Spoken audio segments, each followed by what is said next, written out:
Vanuzi, sempre que chove, junta muito lixo nos top bueiros. Como é que estão os subterrâneos da cidade, né? Tendo em vista que muitas vezes a gente fica preocupado com o Guaíba, mas não consegue ver o que está por baixo da cidade. Foram feitos hidrojateamentos? Como é que está essa situação?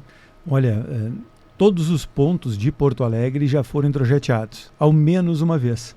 E alguns pontos, que são pontos que a gente já conhece, são pontos críticos que colocam em risco alguns equipamentos da cidade que são muito importantes, como, por exemplo, o Hospital Mãe de Deus. Ficando numa cota baixíssima, num ponto que recebe uma contribuição gigantesca do Morro Santa Teresa, do bairro Menino Deus, que é um bairro baixo.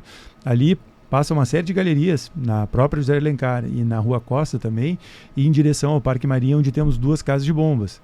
Ali é um ponto que a gente passa o hidrojato ali uma vez por mês, mais ou menos, às vezes até mais.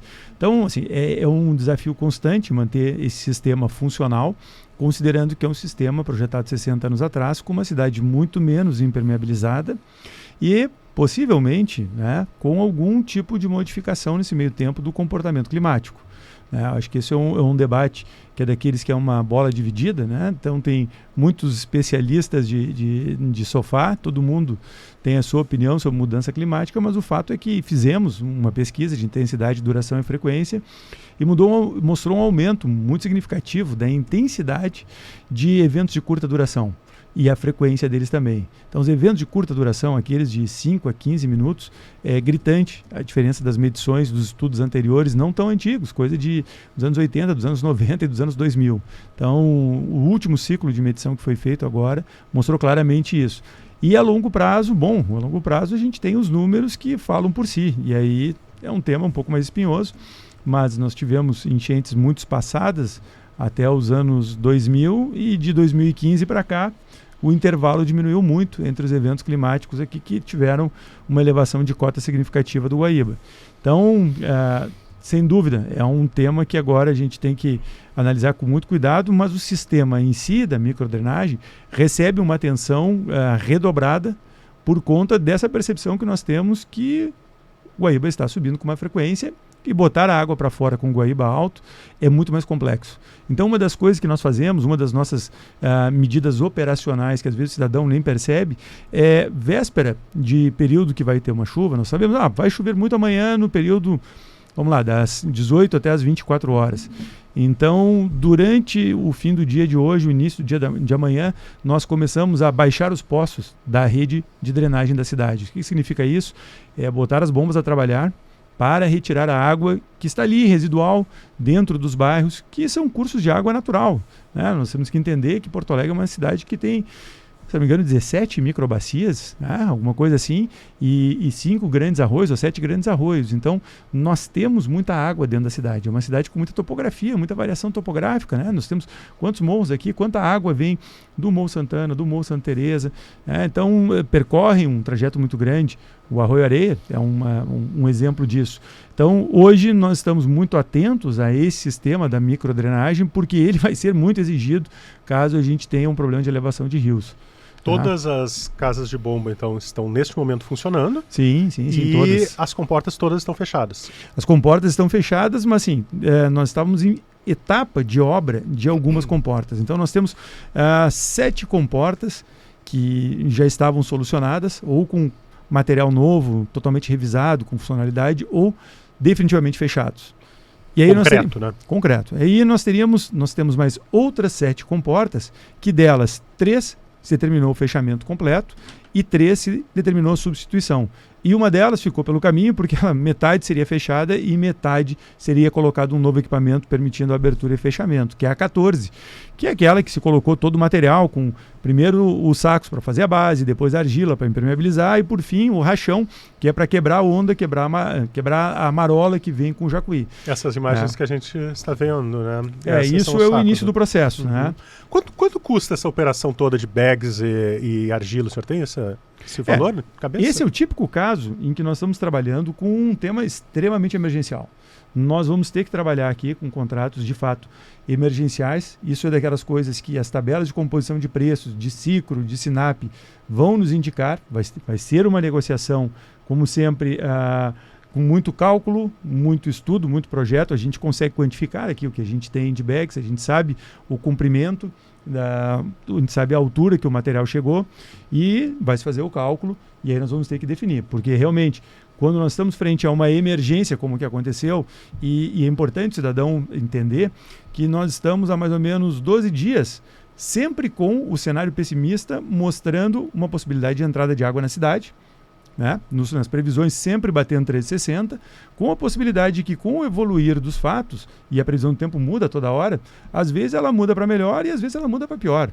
E se o pior cenário já nos mostrava a possibilidade das águas invadirem, e veja assim, essa comporta, né?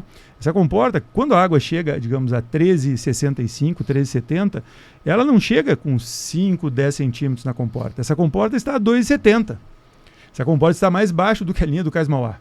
Então, quando a água passa por cima do Cais Mauá, no momento que ela passar, a comporta tem que estar plenamente vedada e preparada para receber aí uma lâmina d'água de meio metro, no mínimo, com força.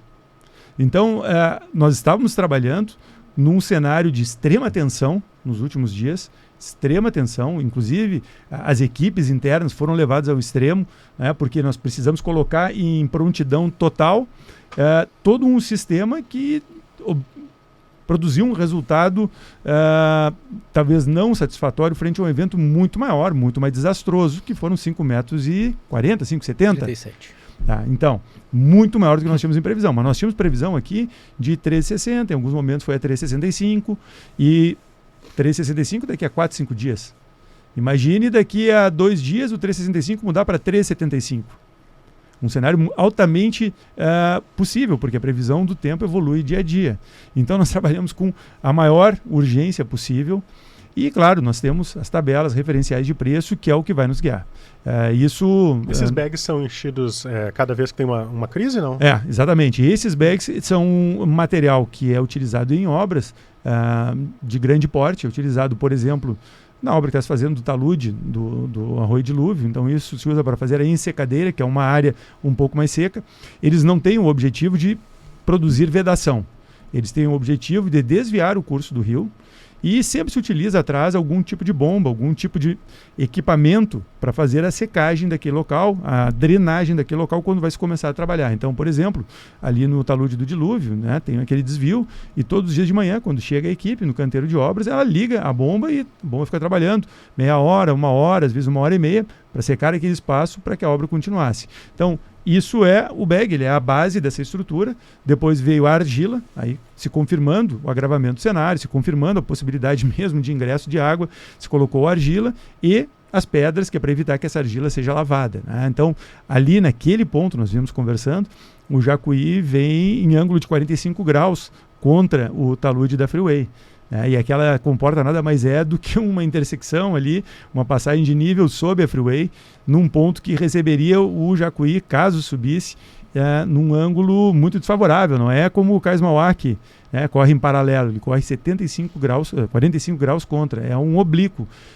Então, assim, a preocupação foi muito grande, Rodrigo, e fizemos tudo o que foi necessário, todo o procedimento padrão, o procedimento que se desejaria fazer, foi tudo feito e com a antecedência necessária, porque a mobilização de tudo isso é uma mobilização trabalhosa, é uma mobilização que exige o compartilhamento de responsabilidade entre diversos departamentos dentro do DEMAI e fora do DEMAI. A SMOI ajudou muito, o secretário André Flores auxiliou extremamente ali no fechamento da Comporta 14, na finalização, e foi uma operação de guerra, uma operação de guerra. Graças a Deus o pior cenário não se agravou ao longo do tempo.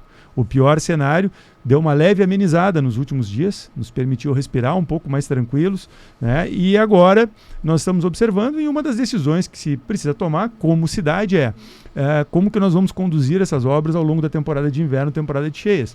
Nós vamos manter essas comportas, vamos esperar passar para retomar as obras, vamos retomar imediatamente. Essa é uma discussão que deve permear o tema agora nos próximos dias, que é uma discussão importante. E acredito que talvez tenhamos que tocar logo a obra, tá?